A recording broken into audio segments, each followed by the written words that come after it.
动礼仪有道歉、请求、感谢、安慰或想念、拒绝或同意等口语表达种类，这些都是向对象表达礼貌，并说明原因。客语大概会使用哪几种方式来说呢？我们来看看第一种道歉句。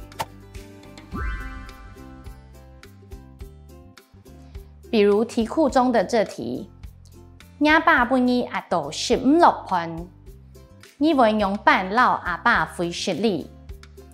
回答模式是对象、道歉语和改进方向。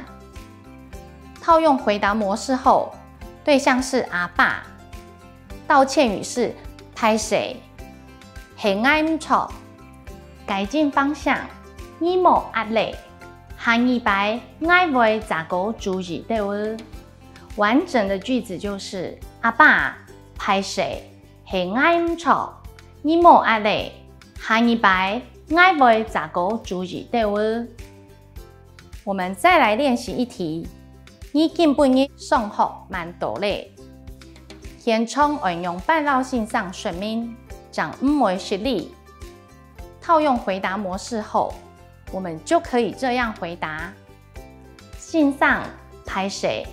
今本日教师爱充满红葱，所以还蛮多。下一拜爱会下早点来上课。我们再来多练习一种回答：信上拍谁？教师出门嘅时节，我唔记得拿到书包，就转去拿，所以下蛮多学校。下一拜唔会安用嘞。